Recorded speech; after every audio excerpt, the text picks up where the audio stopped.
Dan itu saya tidak perlu pakai terbang-terbangan, tidak perlu pakai speaker. Tahu-tahu SDMA ada orang tetangga kita tahu, oh seperti ini ada yang beberapa tahun. Itu karena kita bekerja silent. Istilah dulu pernah kita dengungkan itu dapat bilhal, dakwahnya bukti nyata. Wiritannya yang bangun sekolah, wiritannya bangun masjid, bangun amal usaha.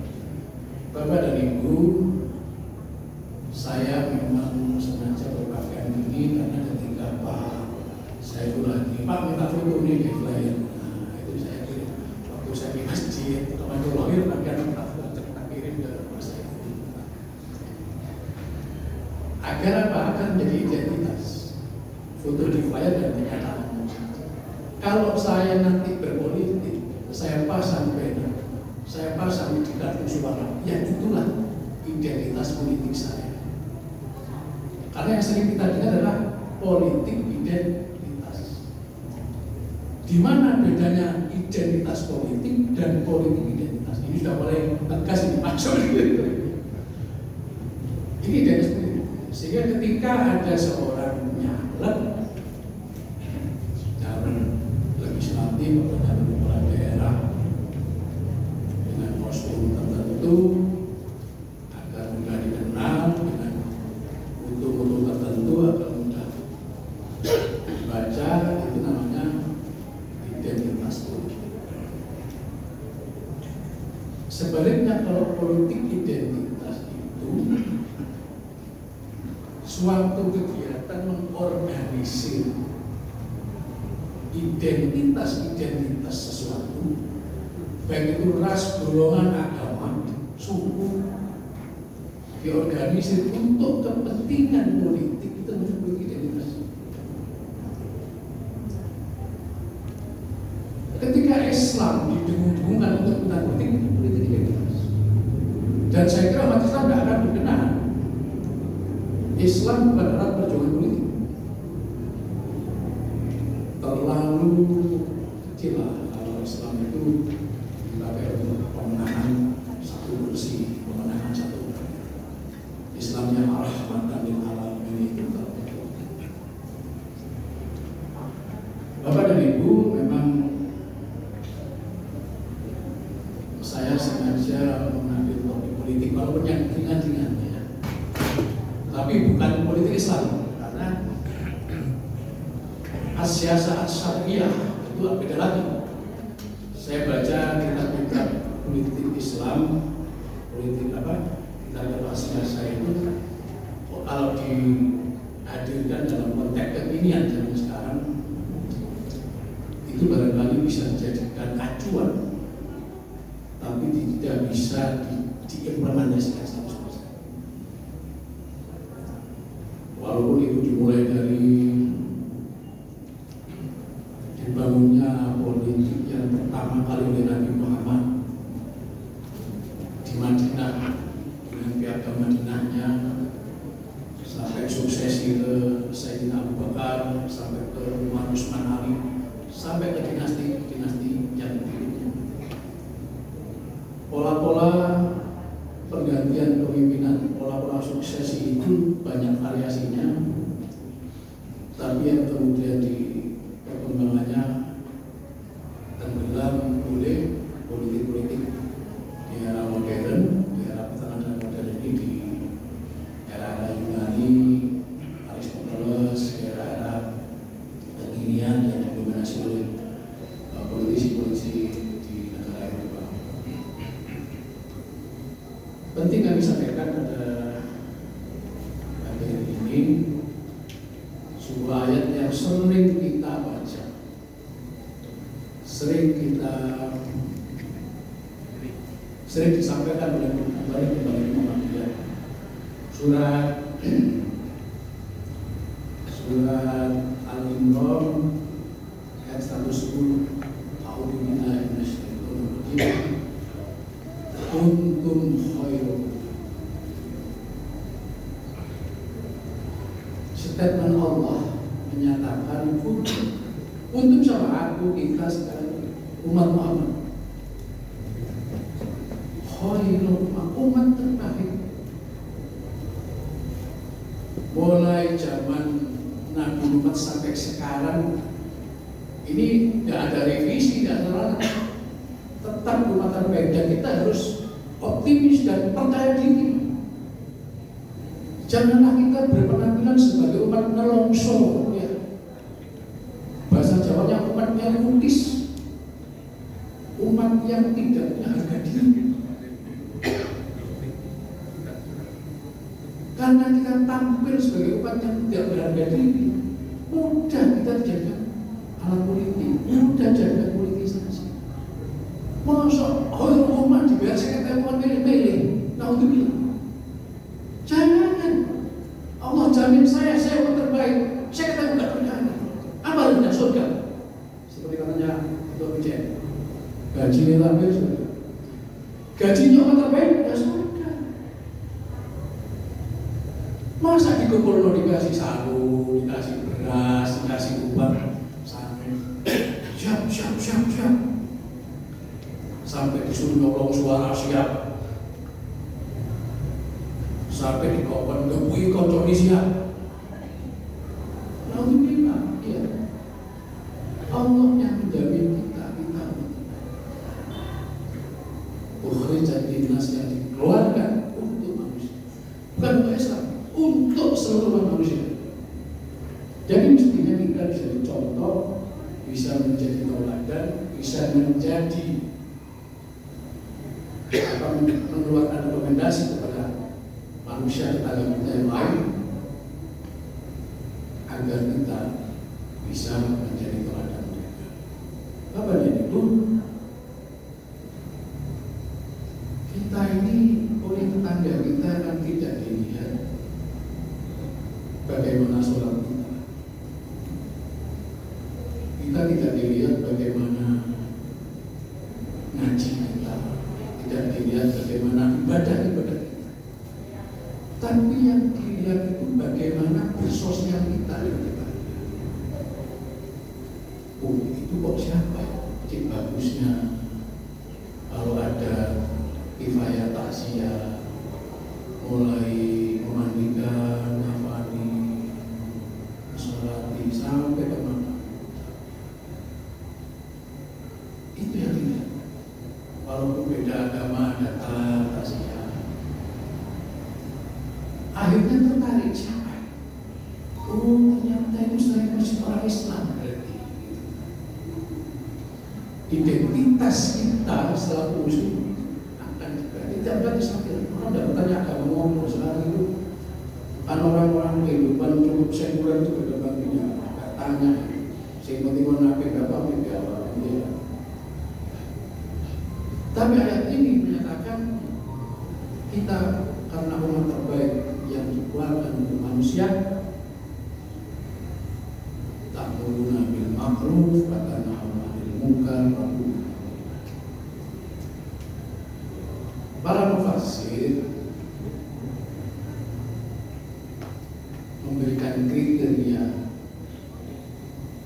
umat terbaik ini akan dicapai. Jadi umat terbaik itu bukan instan ya, bukan instan.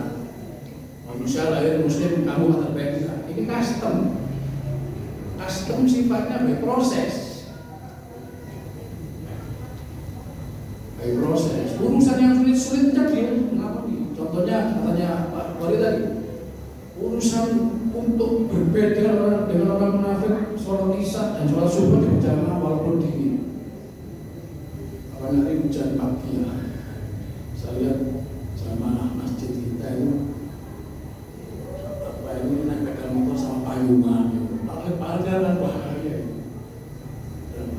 Saya tanya, Pak pakai maksoi, si maksoi ganjarannya apa? Lah, yang begini-begini.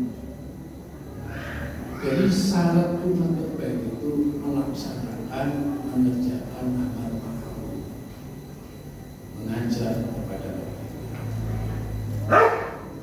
Yang kedua, mencegah kepada kemungkaran. Amar ma'ruf nahi munkar itu hanya dilandasi oleh keimanan pada Allah. Apa dan banyak orang bawar ma'ruf, coba datang ke Umar Al-Amar, begitu hebatnya itu sambutan karyawan. Selamat pagi, mas, selamat belajar. Karena sering ke sana, bapak dan ibu akan dianggap seperti saudara.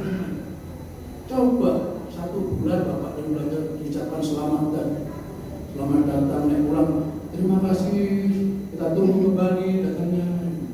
Suatu saat kita di sebuah jalan berpapasan dengan karyawan sana.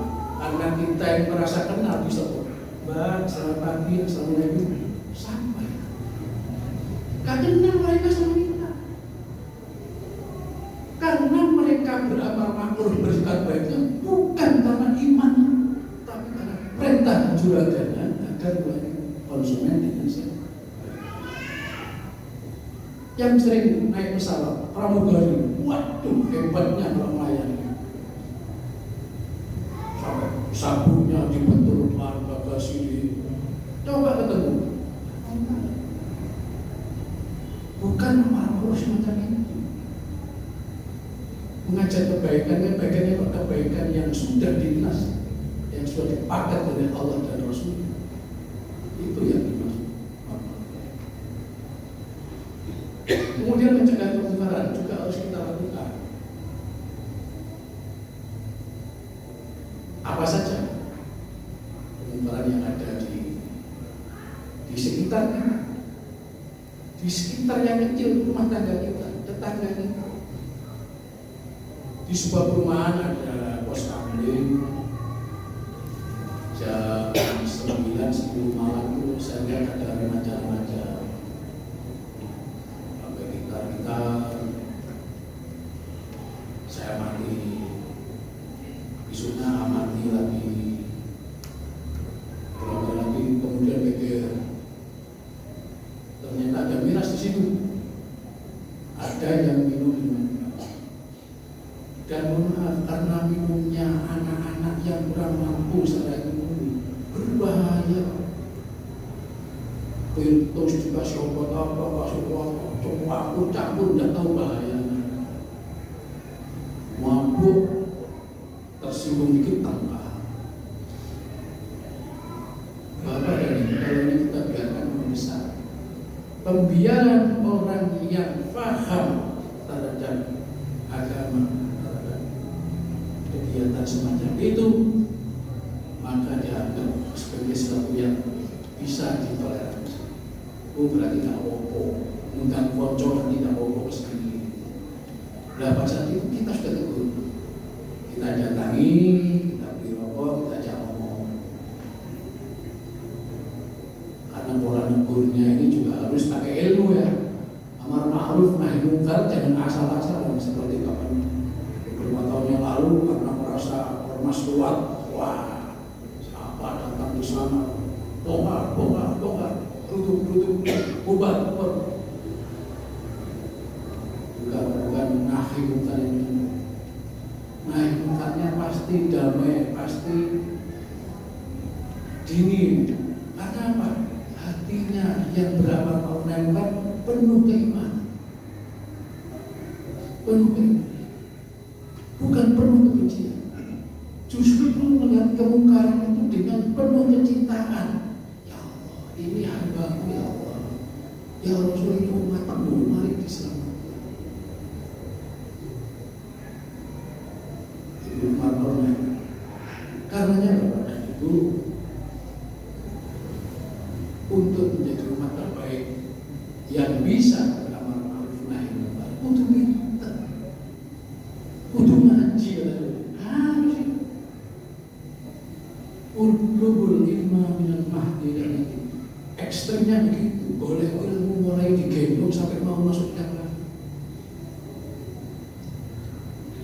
Itu termasuk sekarang ini kan kita sharing dalam rangka mencari ilmu.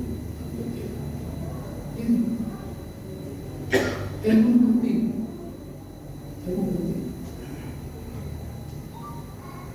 Banyak ayat-ayat hadis-hadis tentang ilmu. Ya Rasulullah, alladzina amanu minkum walladzina utul ilma darajat. Allah ngangkat beberapa derajat orang yang berilmu. Dan selamat untuk Prof. Hafidz Abbas Bapak saya. Guru besar. Siapa yang akan guru besar? Allah. Karena ilmunya sudah memenuhi syarat untuk mendapat gelar guru besar. Cuma tak kenal teman sekolah, pas guru besar dari mana? Ya,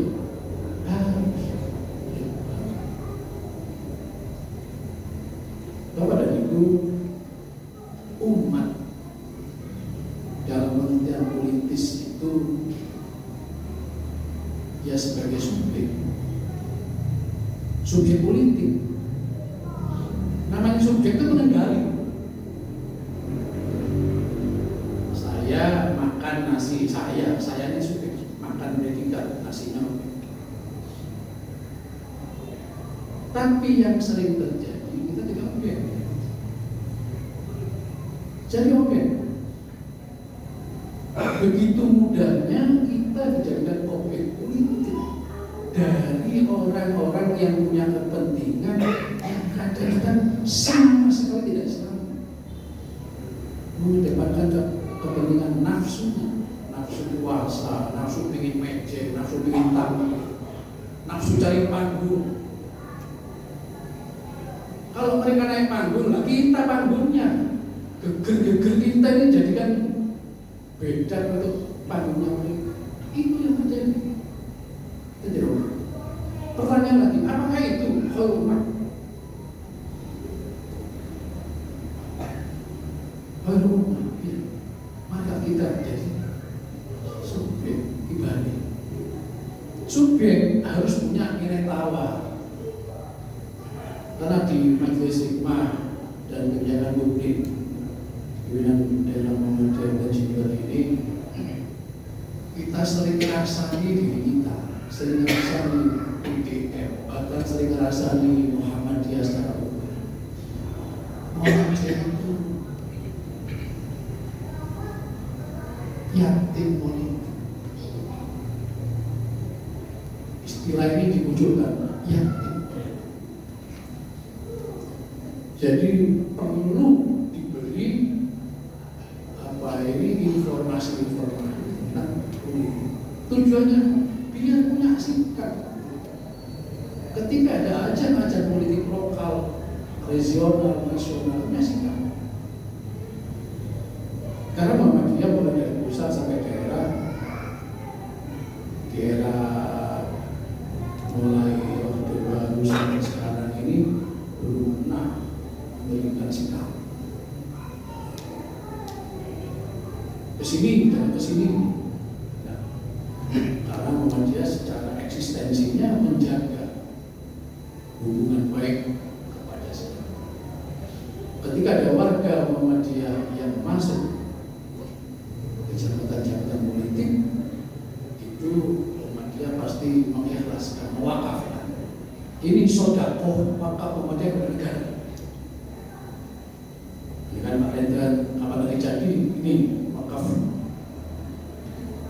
ranting Jember Kidul kepada daerah, membawa bendera, membawa misi Muhammadiyah.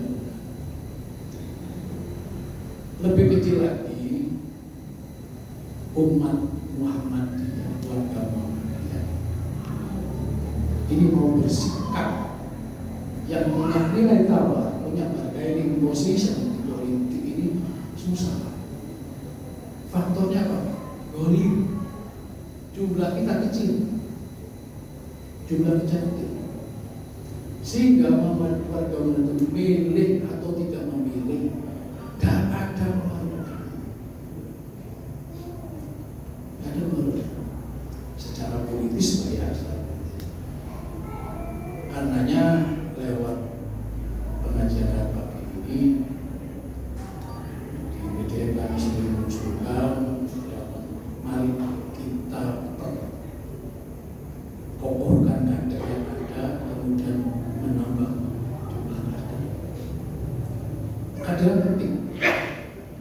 Bapak dan Ibu, kita banyak amal usaha Muhammadiyah itu tidak punya hak ini.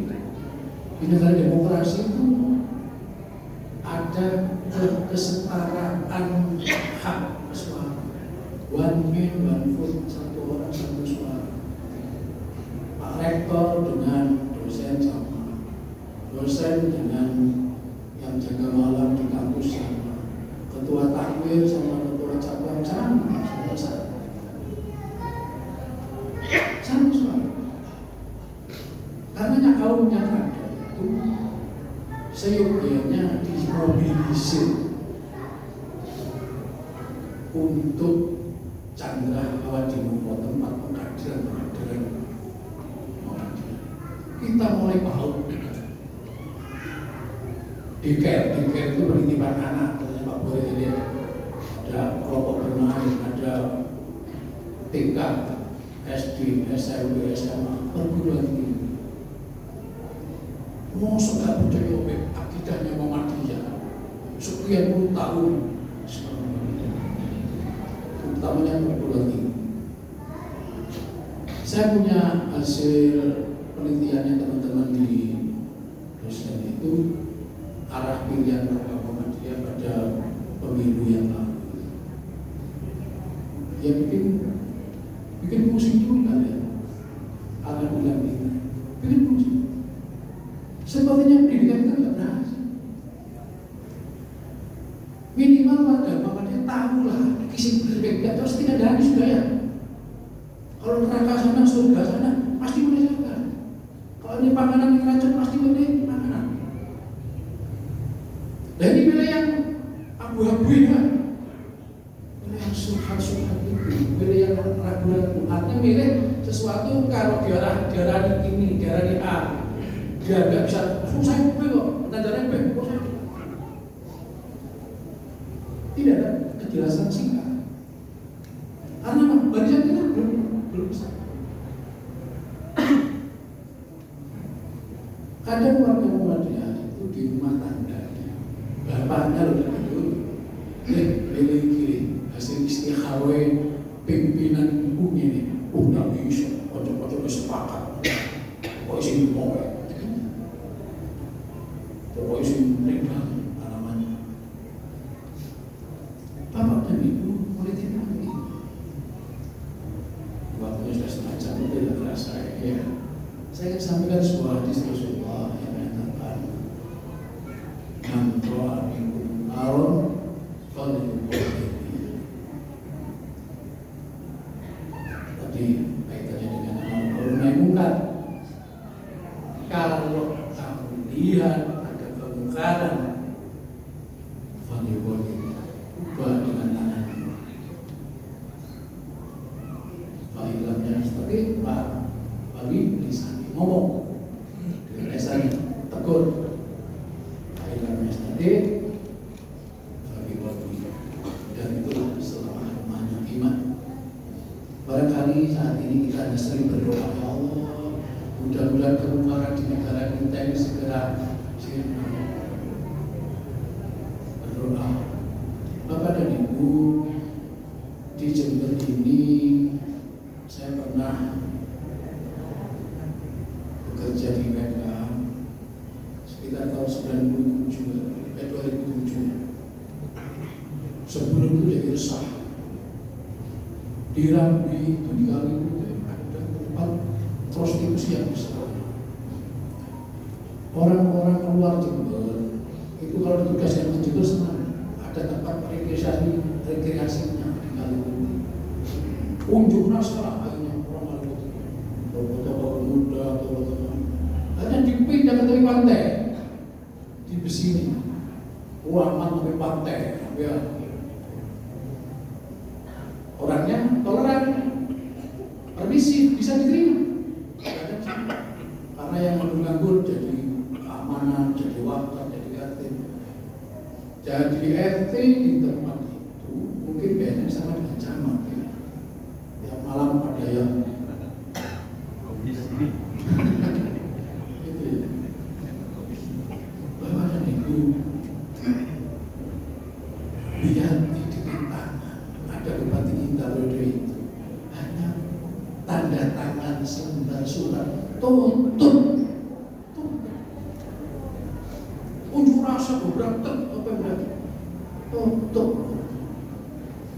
Bupati punya alat negara, tentara, Satpol PP Indonesia, zaman Anies Baswedan jadi gubernur DKI, ada Alexis, orang daerah itu kalau di hotel Alexis semuanya baru terima dana alokasi umum, uangnya besar, wah pesta di Alexis. Sampai orang luar negeri datang ke Alexis, bermacam-macam ras, Indonesia, Asia, Eropa, Cina, lengkap. Tapi dengan selembar surat keputusan Anies Baswedan belum habis itu.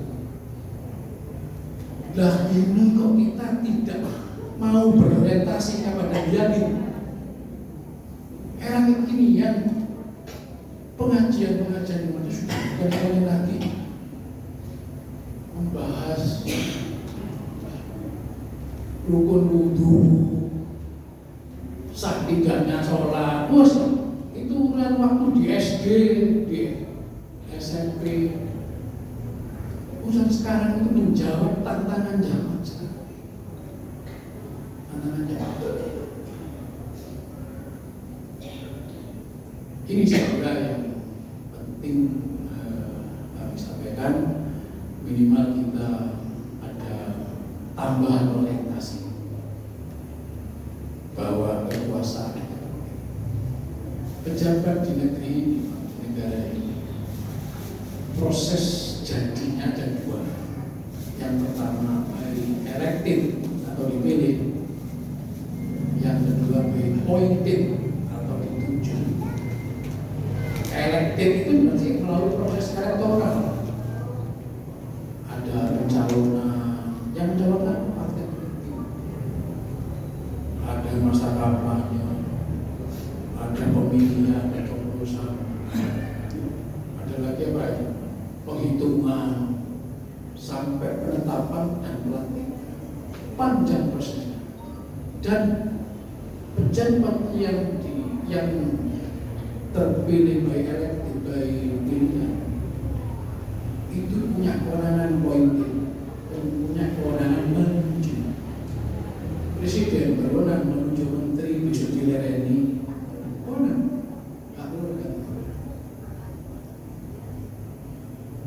Itu orientasi kita, dan yang terakhir orientasi kita adalah penyiapan kader terbaik. Karena dalam sambutannya pakai sangat asal pimpinan pusat yang Jawa Timur dulu saat dia sudah harus menyiapkan calon-calon kuliah amri, walaupun tidak di level pertama. Sekarang banyak sudah pendidikan diamanahkan pada Muhammadiyah. Satu amanah yang cukup besar, menyiapkan generasi muda. Karena 10 tahun hancur ya. Apalagi tambah COVID, anak nggak pernah sekolah, tahu-tahu dapat ijazah, ngeri nggak? Ini Pak Rafid apa sejauhin? Anak nggak pernah kuliah, nggak pernah datang oleh Yono Melek Air Barang. Gimana? Karena COVID.